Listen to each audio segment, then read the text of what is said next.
大家好，我係劉暢。我係佢師傅阿榮啊，今日帶你去參加旅行團。係喎，300蚊嘅旅遊團。第一次帶去旅行咧，就咁孤寒，會唔會嬲啊？係啊，唔知會唔會有啲咩柴坑啊 OK， 喂，夠鐘啦，我哋去匯合隊先，然後咧就上到旅遊巴咧，再同大家傾偈。好啊，我一好，定轉頭見。哇，終於上個車濕晒。好大雨喎。近排去幾次無論旅行、自由行咧，唔係打風就落雨啊。你同打風係咪好有緣分咯？貴人。我哋潮州話淋雨係禮齊。咁咧，我哋上個車啦，咁第一印象咧，呢架車好新淨啦，同埋好乾淨啦。呢個第一印象幾好。咁我哋去到中途站咧，就攞落車去廁所食煙鬆腳嗰時候咧，再為大家拍攝轉頭見。今日天公不作美啊，因為颱風關係咧，好多景點都閂咗門啊。對面咧就係梅菜一條街啦，我哋一陣間要過去睇下先。咁我而家咧係嚟到梅菜一條街啦，我哋入去睇下有啲咩。你唔會買啲梅菜翻深圳啊？咁睇下佢嘅質素咯，係喎。嚟都嚟了，係入去睇下先啦。因為梅菜一條街咧，即係買嗰啲特產咯，係一個市場嚟㗎，入邊好多鋪頭咯。多數係梅菜嚟㗎，賣梅菜嘅地方好多，仲有其他小食啦。哇！聞到成條街都係梅菜味啊！係啊，西叫梅菜一條街啊，因為佢好多梅菜嘅批發啊，同埋而家講到梅菜咧，惠州係好出名㗎。熟悉嘅味道，因為我係客家人嚟嘅。係，但係潮州喎。潮州啊，但係呢個味咧，同我客家嗰度嘅，我潮州嗰個咧冇咩唔同。都係有梅菜嘅。係啊，呢個就係梅菜。咦？同我平時見到有啲唔同喎。唔同咯。好粗壯喎！呢就似我平時用嘅梅菜啦，呢啲就呢啲梅菜咧，無論係蒸肉餅啊、整扣肉咧，都好正。你識整啊？我識食啊。你識食嘅，OK。但今日因為落雨關係咧，所以好多鋪頭冇開，係啊，同埋都好少人行。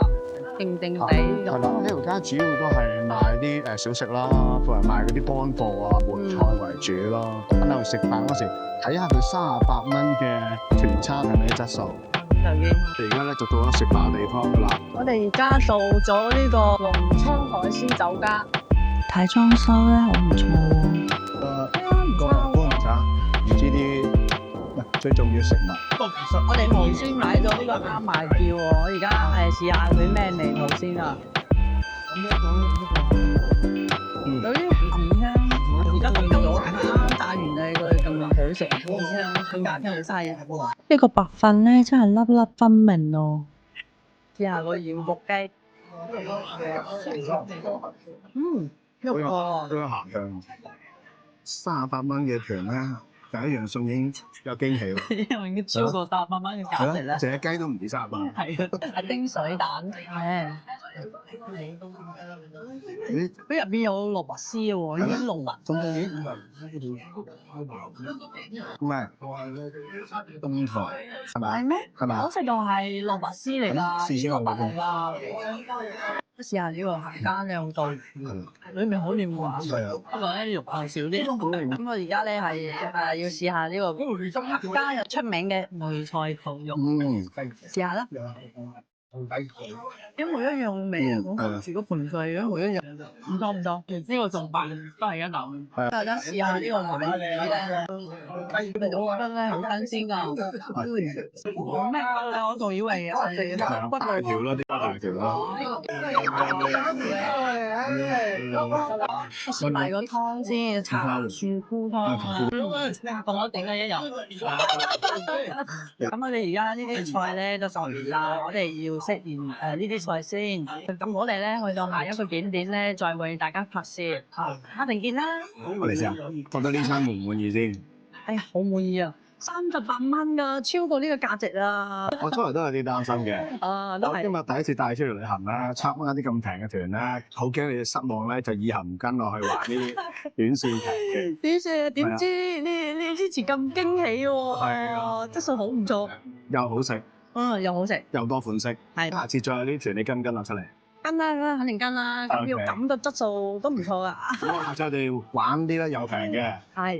兩日一夜嗰啲啦，好啊3日2夜嗰啲啦。好啊，好啊。我哋等間去下一個景點咯。你知唔知下一個景點喺邊度啊？合歡樓，係啊，冇錯，我都去過嘅。你去過？係啦，未去過。未去過啊？好，等間影俾觀眾睇。轉頭見。我哋依家到咗呢個合江樓啊，你睇下後面呢個合江樓啊。之前嚟過，但之前嚟咧就夜晚啊，着得燈靚啲嘅。係啊，夜晚啲靚啲嘅。而家就爭嗰啲。係今日冇辦法啦。喺隔離呢度咧就係水東街啊，好多嘢食，好多嘢買㗎。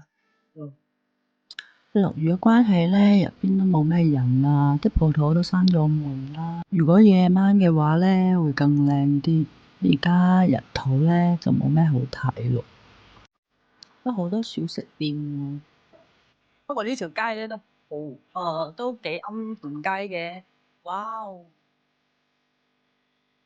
夜晚應該好靚㗎，呢度夜景都唔錯。咁依家咧今日嘅行程就到呢度啦。差唔多啦，即300蚊都唔錯啦，食又食得好。係啊，同埋佢嗰個旅遊巴又新淨啦，又舒服啦。係啊。我見你全程都瞓到嘰嘰聲喎。我覺得咧最抵嘅咧就係佢個餐，佢個餐真係最抵嘅。係啊，冇錯。我第一次聽到咁平嘅，不過都驚喜到我㗎。係啊，款式又多，味道又好。下次我哋再參加過其他團。係啊，專揾啲平靚正介紹俾觀眾。我哋今日到呢度啦，咁而家先拜拜咯。拜拜。Hello， 我係劉暢。